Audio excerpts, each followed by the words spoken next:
Welcome back to the channel, everybody, and I hope you're doing fine. So today we're gonna have another look at Beautiful Light. We made already a few dev update videos, and as always there are timestamps in the description below, so you can just jump to any topic you like. So today we're gonna have a bit more of a technical look. We're gonna have quite a few screenshots. We're gonna discuss spawn locations. We're gonna have a look at a few animations. It's gonna be not very gameplay heavy, and because I know that there's always people in the comment section where gameplay, I will actually include today the alpha gameplay trailer. So yeah, as always, keep in mind everything is in development. What you see is not the final product. And I would say we just start with the trailer, and your feedback always is watch the trailer first and then go through it so you can watch it in peace. And I think that's exactly what we're gonna do right now. Quebec Charlie to Quebec Romeo Foxtrot. We got your location report. We are monitoring you on the operation zone. Good luck. Over.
Sweet, so that looks already not too shabby, and I would say we're gonna check and discuss a few things. I made a few screenshots that I wanna go through right now. This would be the first one.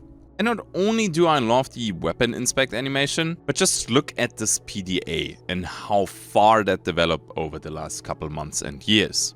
One of the most important features will of course be the compass, but also seeing your teammates. This will be very important because your teammates do not have an outline. They have cam lights, they are still a thing, yes, but in my personal opinion they are actually pretty hard to see. They might add another location at the shoulder, because when people are facing you don't see the cam light at all, because I still really like the cam light idea. Keep in mind that the cam lights are only visible for your team and not for the enemies, because otherwise nobody would use them, and during nighttime missions we would all just shoot at cam lights. This is one of the cases where gameplay experience should always outweigh realism aspects. And a couple seconds later we have this field right here, which looks like an anomaly. I have to be careful with the term anomaly, because in this game an anomaly is actually player controlled. But I played too much Stalker back in the days, so for me the environment and being radiated and everything, I will always call it an anomaly. I don't know if this is just a visual effect or if there will be any negative impact for your operator when they enter these colorful gas clouds. Then we have this little clip right here. I like the impact from the shotgun, you get some decent feedback there. Absolutely blasting that Reaver. And then afterwards you can skin them and then they turn into flowers. And while I personally think it looks cool, and I hope they will provide us a lore explanation why this is happening, but I don't know what the purpose of skinning the enemies is. Maybe it's for questing, maybe you can collect that and turn it in then at traders to get some special weapons or equipment. But personally I'm a huge fan when you can do a little bit more than just, oh yeah, spawn into the map, get the artifact and extract. The more you can do on a map, the more interesting the environment becomes. The PDA looks good. You use this to locate special points on the map, as for example the artifact. I'm really curious how the end product will look like. When I played last time, to be fair, that's been a long time ago, during one of the content creator playtests, using the PDA and the tracking tool to find the artifact was a little bit confusing.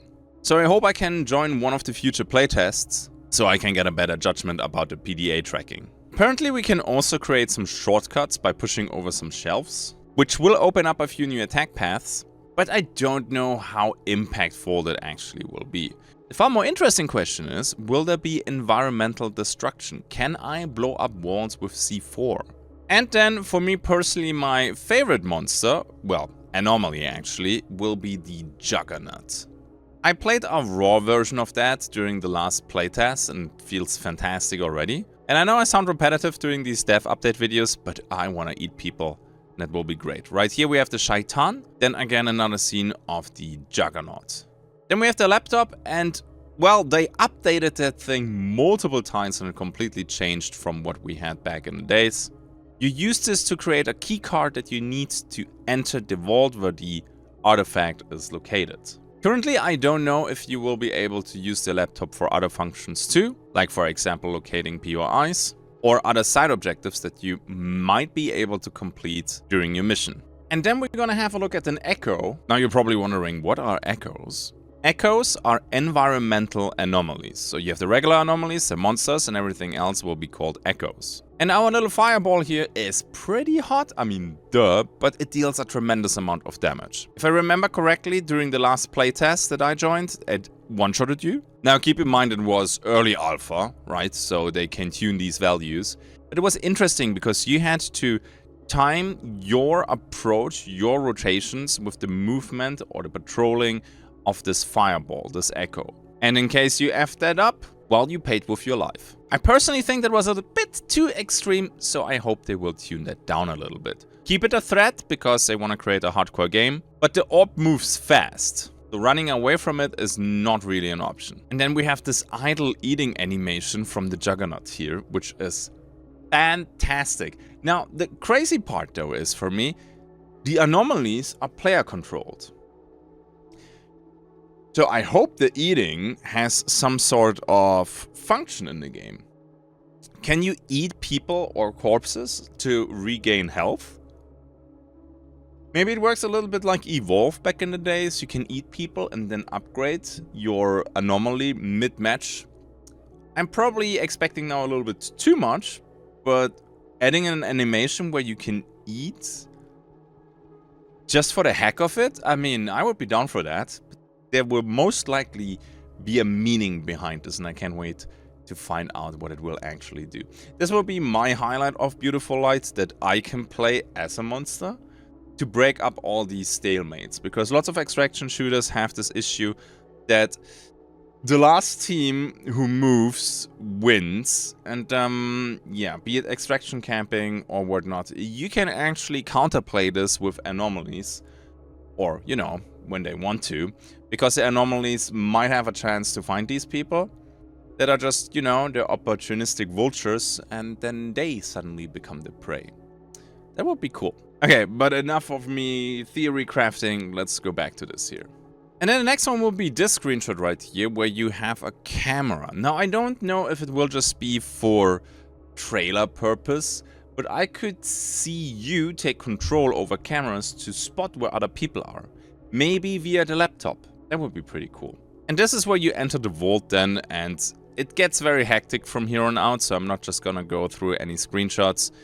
You just blast. I'm surprised that they use a lot of hip fire in the gameplay trailer. Now, it can be purely cinematic while I talk about hip fire, and there we go with the iron sights.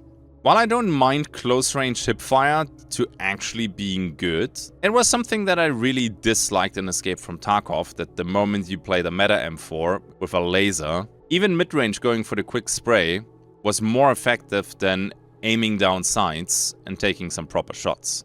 I don't know. Once more, you can see the cam light at the right side at the back. And I hope they will have another one at the front left, because otherwise, when people are facing you, you don't see the cam lights. I think when you play with arranged teams later on, you will go for a certain dress code for your team, maybe. Who knows? But what happens when you play with randoms, right? I would like these cam lights, especially since only your team can see them, make them a little bit more flashy, a tiny bit, so during hectic PvP combat you can actually see it. Because the TTK in this game, as you saw right now, was crazy fast. There is no, hey man, is that you in VoIP, because until you get the answer, you're already dead. And then we have the Juggernaut walking like a boss down the hallway. And here's something that I would like to see, and hope there will be something in the final product, so maybe we will not see it during early access. You can see blood splatter when the Juggernaut gets hit, and it will probably be like that for all the anomalies. What I would like to see though is a damage progression. Maybe the Juggernaut starts limping, maybe the big boy is losing an arm or something like that. Let people know how low the anomaly is. First of all, it looks cool. Second of all, it gives you some feedback without stupid health bars, which would absolutely kill the immersion in this game, because Beautiful Light is doing a fantastic job when it comes to user interface. You see almost nothing on your screen, but you can call it with your wristband or whatever it's called, the PDA. There we go. Smart. But it would be nice additional feedback. Just blood splatters, yeah, okay, blood splatters are cool. There are a few games where you have almost no feedback when you shoot AI, which just feels bad. But the moment you realize, hey, the anomaly is really hurting, maybe you become a little bit more aggressive, or you see, okay, we need to play it a little bit more passively because, well, we didn't deal a lot of damage yet. I'm really curious what we will see here down the road. And then this clip right here, it's difficult because we see a bolt action rifle, kills with a headshot, which is totally fine. But the assault rifle kills the next guy almost as fast. And here's the thing, will the bolt action rifle just be your budget thing? Is it intentional that the bolt action, it will on average lose against full auto? And then it will happen later on, everybody will play full auto. And you just play then bolt actions like a Mosin, for example, because you think it's cool, but not because it's really good. Maybe you can only have some long distance scopes on the Mosin, but not on the assault rifles. So maybe that's a trade-off that you can do. Because otherwise you will have these meta builds again. Everybody will play this gun because it's the best. And it's not even from a balance point, but also from a fluff point. It becomes boring when everybody is playing the same thing. This is also why the early wipes in Escape from Tarkov are so fun. Because everybody is playing random shit. You see way more variety, or at least when I played it. I have to admit it's been a while since I played some Tarkov, but hey. And then we have this right here at the end. Yeah, and there's one thing that any extraction game needs, in my opinion. You need info when there's somebody else at the extraction already. There was a red light at the chopper, so maybe that's the warning. You could see the red light under the rotors that probably tells you, hey man, other people are here. The moment you do not have this, or any other measure to check the extraction, it will be meh. We had a playtest in Hunger, where there was no warning whatsoever at the extraction. Somebody was already sitting in a bush or something. It was annoying. I mean, now they added red smoke on the balloon, so the moment there's red smoke, you know somebody is there already. And that's huge. Nobody loves extraction camping. Well, I mean, people love extraction camping, but getting extraction camped is the part that sucks. But maybe that is already in the game, and I'm just ranting here with without any reason. Nice. Okay, and that's it with the gameplay trailer. I showed you the whole thing, then we went through it, we analyzed that. Now to the other stuff that they provided to me, and we're gonna start with the anomalies, and that's gonna be the big boy. Now, the big boy is something that I showed you already back in the day, so now you're probably, why do you show us that again? Well, because now we have animations. And it looks like that the big boy will be your walking tank. I mean, we guessed it already last time, but the animations, they look kind of slow. It's not really this super agile thing, so I assume it will be very, very tanky. And right here in this view, what I like is, you can see that this area right here, or more like this, like the deformed heart seems to be an extra hitbox. So maybe that's a sweet spot that you need to hit, especially since it's doing that guarding animation. And when it guards, it cannot attack. So I assume that you will deal little to no damage while you shoot anything on that anomaly besides the heart. I just can't see, you know, regular bullets do much against that walking tank. But you kind of need to decide as the anomaly, do I want to be vulnerable and attack? Or do I just, you know, want to draw fire on me with the guard animation? Looks cool though, I like that. And this is something where I'm a little bit concerned though, so if any dev is watching this, so please, in December, let us have at least 2 or maybe 3 anomalies that we can play. I think the first anomaly that will be playable is the Shaitan. And we played already the Juggernaut 2.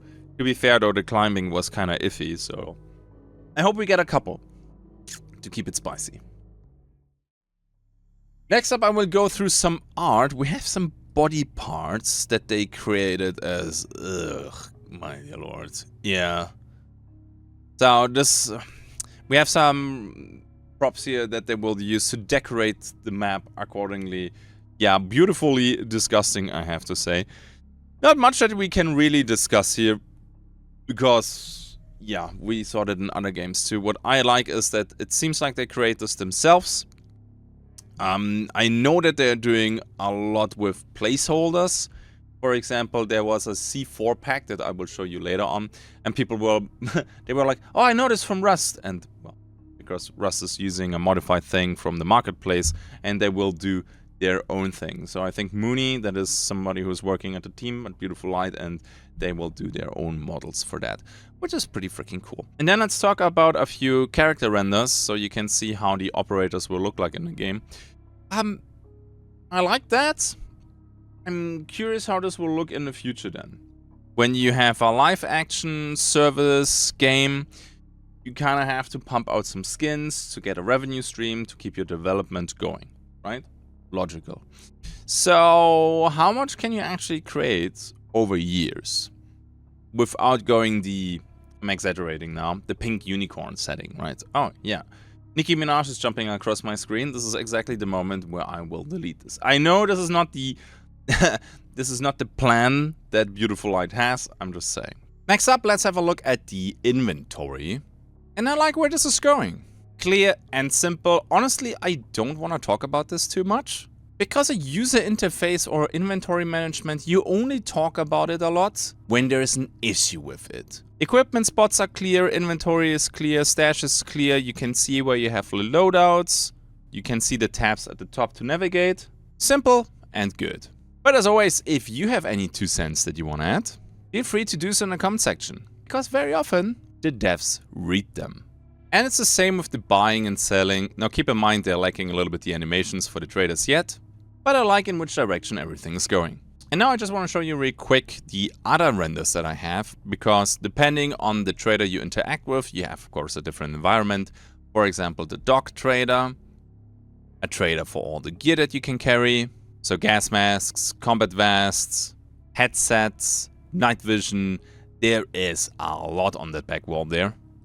We have the tech room, where I can see some gadgets, or some upgrades even for your PDA, for example, and a few backgrounds for weapon traders.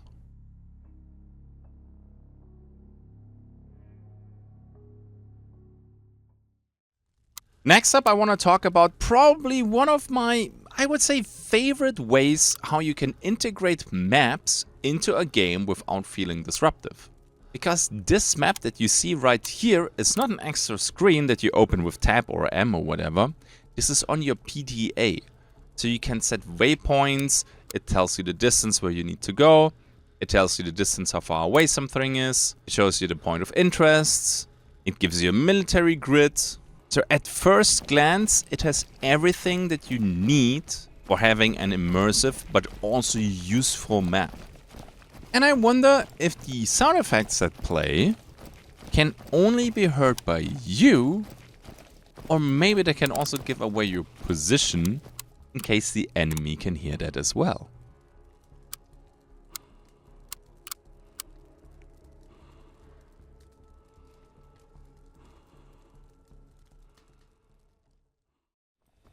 And then next, let's get explosive. So we have some C4 here. This is exactly the C4 I was talking about earlier. And I like the way this explodes and just rips apart the doors.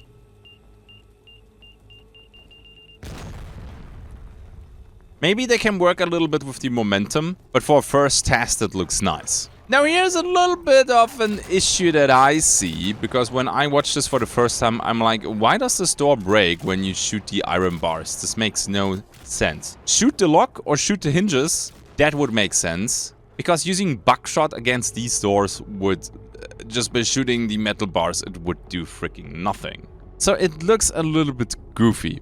But hey, I'm not the only one who thought that. Mr. Kuchu, I have no idea how to pronounce that, had some similar constructive criticism, which got appreciated by the devs, and I will probably do that later.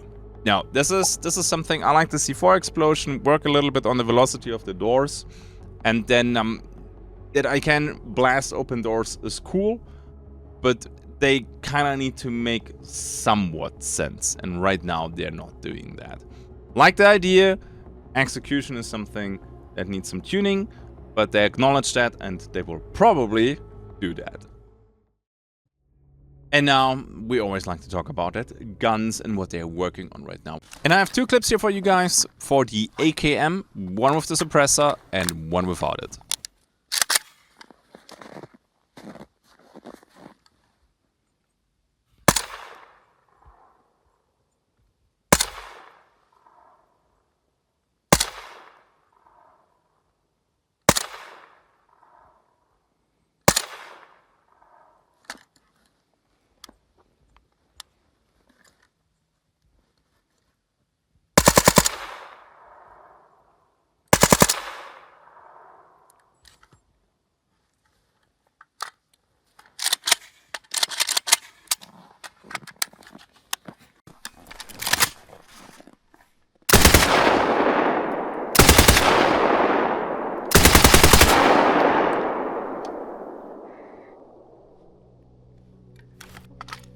And then we have the animations for the FNF 2000.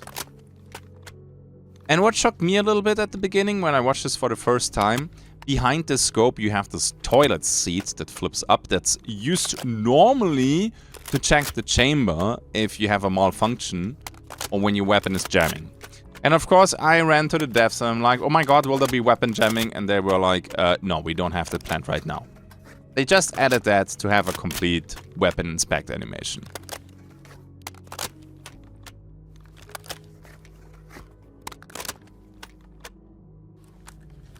And then we have some art, the Beretta M12, which is an Italian submachine gun. It is labeled as the M12S, which means that the stock is foldable. So I assume this will be your budget 9mm submachine gun option. And in case you're wondering what the hell is at the front grip is a flashlight attachment. And it looks absolutely freaking wild. And then in case you are really effed, there is also the option to melee with your knife.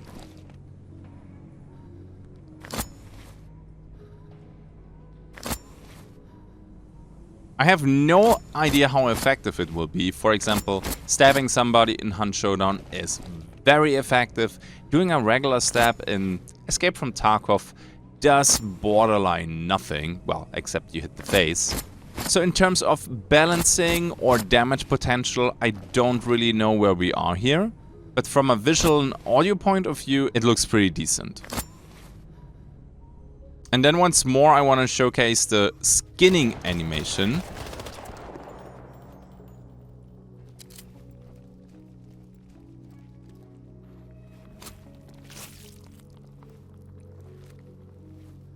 And I think when we take a screenshot from this real quick, it dropped a foot. So maybe one of the NPCs, one of the traders will be Quentin Tarantino and he has a special delivery quest for him. Who knows? And then the last chapter that we will have today will be more of a technical thing. They shared how all the spawning will work with this spawn director. And while this is pretty interesting, there is not much for me to say because I actually put already some text on the recording. But sometimes a look behind the scenes is quite interesting because you can learn how the whole spawn behavior works. It's also cool to know by watching this clip that they can adjust spawn locations, they can adjust the density of spawns or how many enemies will spawn in a location. They can even work with these heat maps and then copy these heat maps into, well, the spawn locations. And now it's maybe my naive brain saying, hey, this looks pretty easy, because they can change then in the future the spawn behavior. So maybe in the future we will have events or seasons where more enemies of a certain type will spawn, and with this tool they can probably do that rather fast. I want to be careful with this statement because I'm not a dev myself. But again, this behind the scene look, this is something that I wish more devs would share.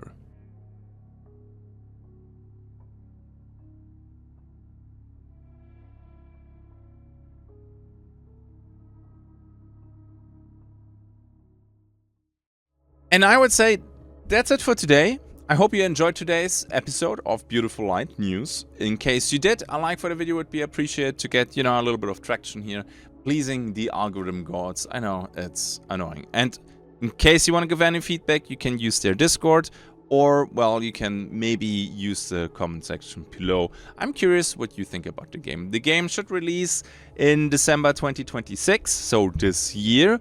I hope I can join a previous playtest to get a better feeling for the game, because it's been a while and they worked on so much. And yeah, it's cool to have some clips, it's cool to have some screenshots, but it just does not compare to actually playing a game. And then as always, a big shout out to my patrons. Thank you very much for supporting me over on Patreon. You guys are fantastic as always. And then right here, if you want to follow me on my socials, maybe you will find something interesting, feel free to do so. And then we have obviously more videos. I see you in the next one. Until then, have a good day and bye bye.